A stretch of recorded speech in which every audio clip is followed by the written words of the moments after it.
l'économie et la maîtrise des énergies pour cette initiative prise de faire participer tous les Sénégalais, bien sûr en commençant par les administrations publiques, à ce travail extrêmement important pour la maîtrise et les économies d'énergie. Il a été démontré que la facture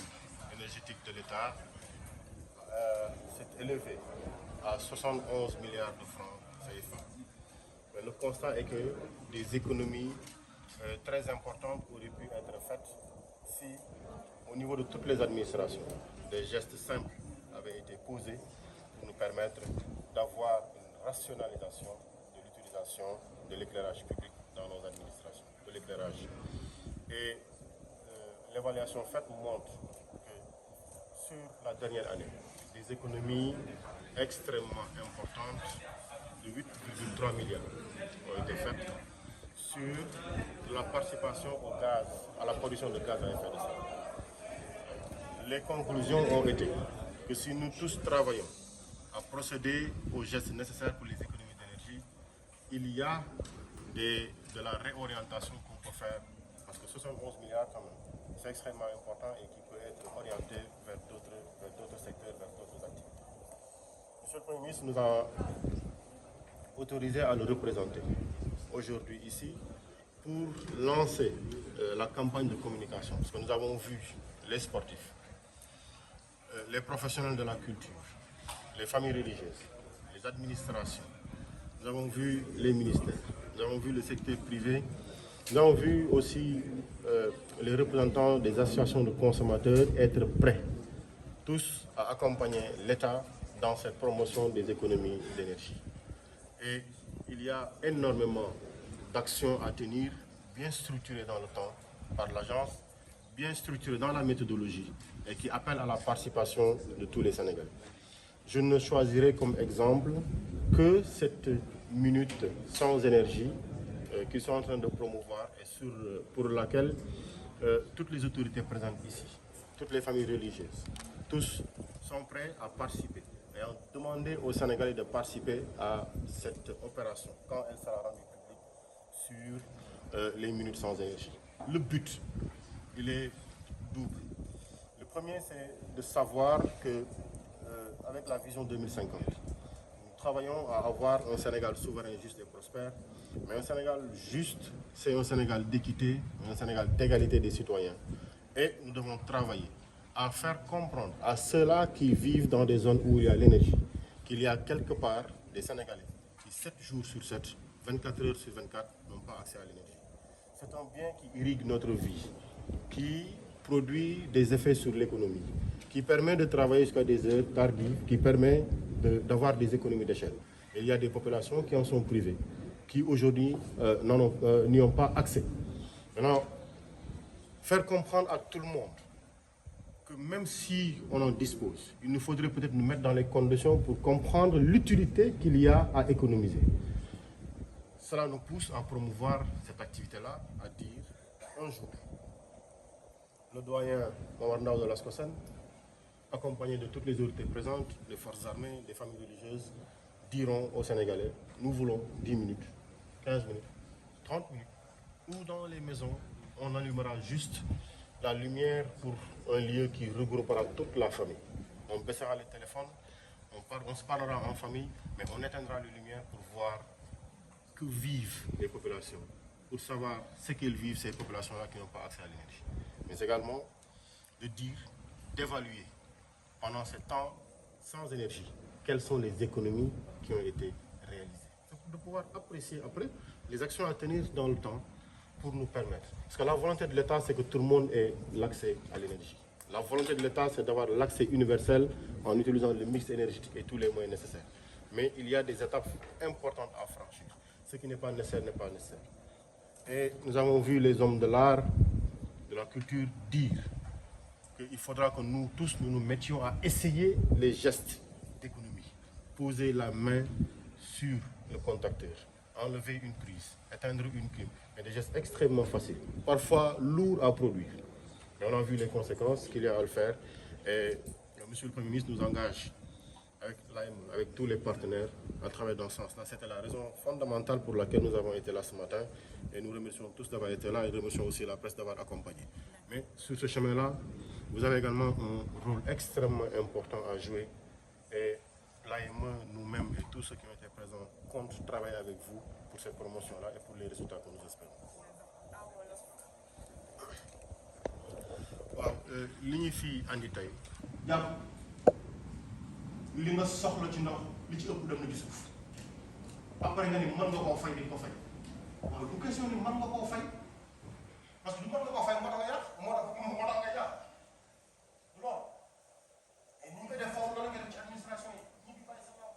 ma war a wax sànq ni ambassadeur xaar Diouf dafa nettali kilifa bu rombee ci bureau bi guddi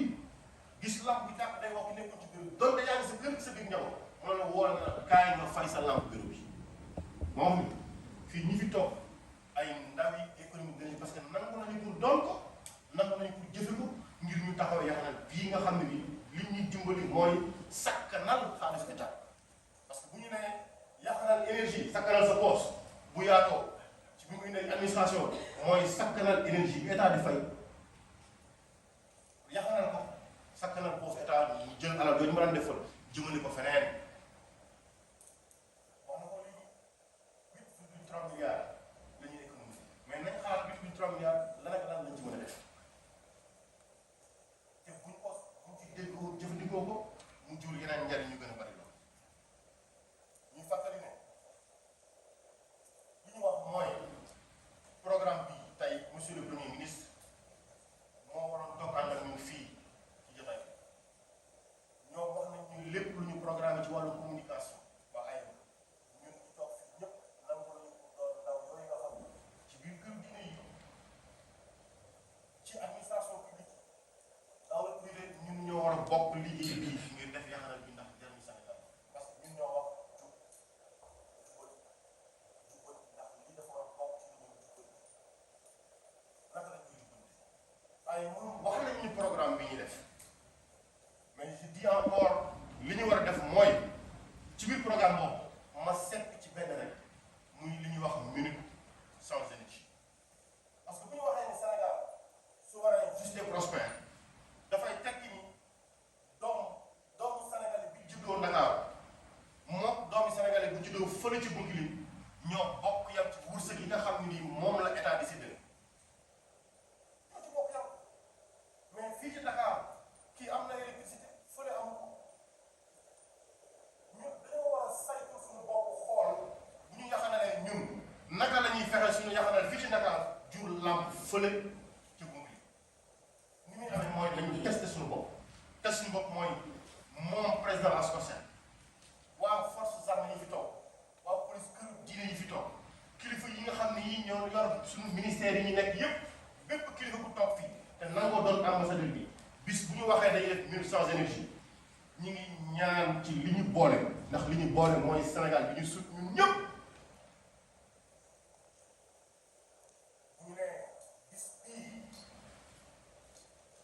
moom doyen Momar moom président Seydou moom le secrétaire général moom su sama collègue bi toog moom directeur général Sénégal nee nañu sama kër dinaa fay lamp yëpp pendant 30 minutes ñu méngale suñu bopp ak ki dëkk ci Bounkiling nga xam ni moom bis wër nga këpp bu am doom la ñu méngale suñu bopp moom xam lan moo tax ñu war a yaxanal lan moo tax ñu war a sakkanal mais dina am solo parce que bu ñu gisee lamp bi tàkk danañ xam effort yi ci war a nekk lan moo tax ki dëkk fële fii amul électricité ñu mën a góorgóorlu pour moom mën ko jot te suñu yaxanal bi suñu sakkanal bi mën na ko ànd mais yow ci loolu dañoo war a saytu économie bi ñuy def ci loola ban jeexital liy jur ci économie ci biir état ci biir Sénégal 30 minutes sans énergie ma war a taal ma war a fay juróom-benn lamp fay sumay climatisateur muñ pendant 30 minutes ak ba pare am fierté wu ne def naa ko parce que Sénégal bi ñu sut ñun ñëpp moo ko laaj ñu jëfe ko dégg ci ndigal mooy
campagne de communication sur les économies d'énergie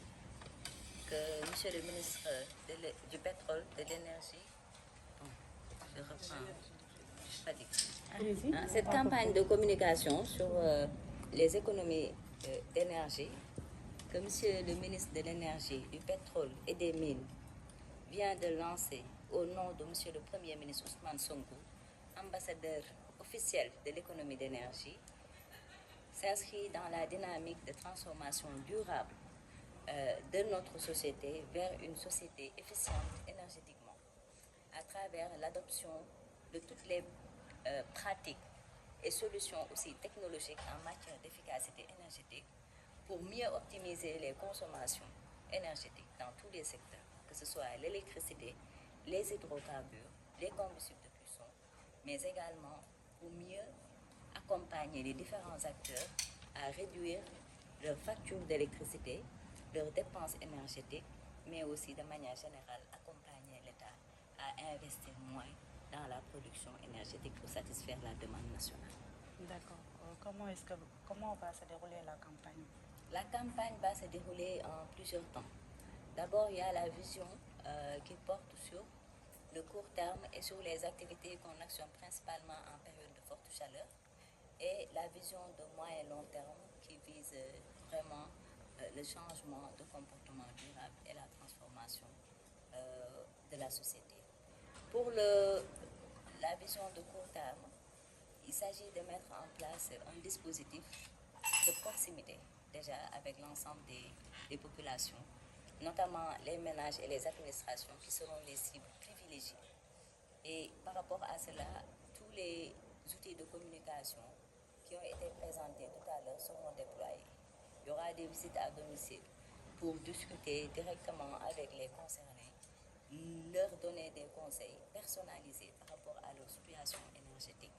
Il y aura également des actions de terrain qui vont être menées sur tout le territoire national à l'endroit de tous les acteurs. Une campagne institutionnelle est également prévue, dédiée aux administrations, mais aussi aux autres acteurs institutionnels du pays, à travers notamment des ateliers techniques qui seront organisés, des ateliers de renforcement de capacité, mais aussi des ateliers de sensibilisation et de partage de l'information et des projets qui permettent de réaliser de l'économie d'énergie. Une campagne digitale également sera de mise, ainsi qu'une banque de données qui a été acquise à travers un système également mis en place pour lancer régulièrement des alertes SMS sur des comportements à avoir, des pratiques à avoir, notamment à certaines heures critiques de la journée. Il y aura également tout ce qui est lié à des challenges qui seront mis en place, notamment le concept de la minute sans éclairage, qui va être remis au niveau national à travers un agenda bien donné et à des dates bien définies pour que l'ensemble des populations adhèrent et puissent voir un peu l'impact que ça aura au niveau national. Donc ça, c'est juste un aperçu des actions de communication de court terme, mais aussi en période de forte chaleur. Évidemment, il y a un volet très important qui est intégré, c'est la campagne aussi média. Parce que nous allons aussi utiliser tout ce qu'il y a comme média pour relayer davantage l'information. Il y a des supports, beaucoup de supports qui sont déjà conçus et qui sont en place. Des capsules vidéo aussi de sensibilisation thématique par rapport à toutes les préoccupations qu'on a en matière d'économie d'énergie. Donc, ce qu'il faut retenir pour le moyen long terme, c'est qu'il y aura l'AEM qui va être présente dans toutes les régions du Sénégal. Actuellement, nous sommes dans 5 régions. Et aujourd'hui, on ne peut pas atteindre l'objectif de proximité et de relais national de la communication sur l'économie d'énergie en étant basé principalement qu'à Dakar ou bien dans certaines régions. Donc, le maillage territorial va se poursuivre et l'AEM va continuer à ouvrir de nouveaux points d'information territorialisés sur la maîtrise de l'énergie au niveau régional, mais aussi au niveau départemental. Parce qu'au niveau de chaque département, nous aurons des corps de conseillers en maîtrise de l'énergie qui seront sur place pour représenter l'agence et accueillir aussi les populations et les différents usagers pour les accompagner dans leur démarche d'économie d'énergie. Les gestionnaires de l'énergie aussi seront de mise au niveau des administrations, notamment sénégalaises, et ils auront également beaucoup de missions, parmi lesquelles, sans être la seule mission bien sûr, d'être le garant en tout cas des bonnes pratiques, de l'adoption des bonnes pratiques d'économie d'énergie au niveau des différentes administrations. Vous avez une question? Madame la DG, à quelle problématique répond cette campagne communicationnelle? Voilà, cette campagne communicationnelle vient accompagner la problématique de souveraineté énergétique qui est poursuivie par le Sénégal, notamment à travers l'agenda 2050. Et cette souveraineté énergétique pour l'autonomie énergétique du pays repose essentiellement sur l'utilisation des ressources nationales pour la production de l'énergie. Et donc, qui parle de ressources nationales parle également de ressources qu'il faut préserver, parce que ces ressources aussi ne sont pas infinies et ces ressources aussi, pour leur exploitation, nécessitent des investissements, nécessitent des emprises foncières et nécessitent beaucoup d'autres dispositions. Alors qu'aujourd'hui, en intégrant l'économie d'énergie de bout en bout dans le système énergétique national, on arrivera à optimiser tous les investissements qui devront être concentrés au secteur, tous les investissements qui devront être mobilisés pour la production d'énergie et tous les investissements également qu'il faudra mettre en place pour l'accès universel à l'électricité. D'accord nga tànkal ñu ko ci wolof wax ñu ndaje bi nga xam ne nii ministre de l'énergie présidé na ko ak programme yi ngeen xam ni moom ngeen nar a dëgmal ci seen campagne bi. ndaje bi ñu fi indi tey ci teewaayu monsieur le ministre de l'énergie, du pétrole et des mines bi lancé campagne de communication sur l'économie d'énergie ci turu ambassadeur officiel de l'économie d'énergie mi nekk monsieur le premier ministre Ousmane Sonko dafa nekk ponc bu ñu tënkoon ci réunion interministérielle sur l'économie d'énergie bi fi amoon le 30 août 2024 ci réunion interministérielle boobu 17 décisions jëloon nañ ko ci ngir rek gën a mën a jëmmal gën a mën a taxawal ak gën a mën a saxal économie d'énergie ak njëriñam ci réew mi ñu lancé tey campagne bi mu nekk campagne de communication nationale boo xamante ni du mbirum électricité rek moo ko tax a jóg mais lépp luy énergie te ñu koy utiliser tey suñu économie suñu dëkkuwaay yi suñu activité dañ cee war a taxaw ngir xool naka lañ ko mën a yaxanale. Donc campagne bi dafay yaatal possibilité ak yoon yi ñu war a jaar yépp ngir yaxanal énergie boobu ci yoon yi bokk na ci mbirum comportement mais bokk na ci tamit mbirum technologie ba ci mbirum ni ñuy tabaxee suñu kër yi mbirum énergie renouvelable mi ngi ci biir tamit ak mbirum tamit digital bi ndaxte dañoo nekk di wax ci jamono yi ñu toll concept bâtiment aussi intelligent ba nga xamante ni tey possibilité yu ñu am yëpp ci plan yooyu yëpp dañ koy boole ngir mën a jëmmal économie d'énergie ci réew mi cible bu nekk nag ak message bi ñu lay yeggalee ak naka nga ci mën a jàppee pour mën a def économie d'énergie ndaxte économie d'énergie nit ki koy def ci boppam moom lay njëkk a jëriñ ndaxte moom ci boppam mooy njëkk a wàññi ay dépenses am ci énergie balaa moo jëriñ sax réew mi yëpp waaw bu loolu weesoo tamit mbirum état yi administration yi nekk na lu ñu soxal ndaxte gis nañ ne ñoom li ñuy lakk ci courant ak li ñu ciy dépensé xaw naa tar te bu ñu jëmmalee programme économie d'énergie yi AEME tënk yaatal ko ba yëpp administration mën cee jot seen situation mën na wàññeeku ba du jege ci genn wàll gi te noonu tamit la mën a demee ci yeneen secteurs yi donc loolu lañ nekk di ci liggéey ba tax ñu tënk plan d'action bii ñu projeté tey boo xamante ni cible yooyu yëpp la concerné boo xamante ni tamit canaux de communication yëpp dinañ ko utiliser waaw am na ci wàllu bu am solo nag boo xamante ni day tax ñu gën a jege ak askan bi parce que jàpp nañ ne nit ki tam boo ko gënee mën a accompagner boo ko gënee bëgg a accompagner danga koy gën a jege donc dinañu dem ci kër yi di leen visiter di waxtaan ak ñoom waaye du fa yem day am suivi bëgg nañ sax taxawal numéro vert tam ba nga xamante ni képp ku am rek lu la jaaxal wala loo bëgg a xam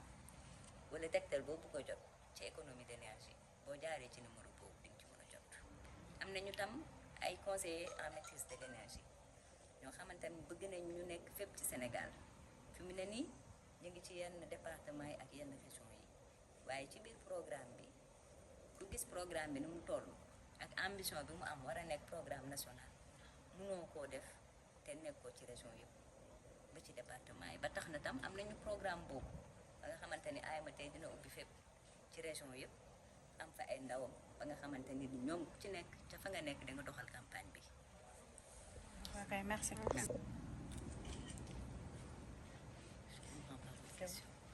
Les dispositions pour faire de l'économie C'est-à-dire d'énergie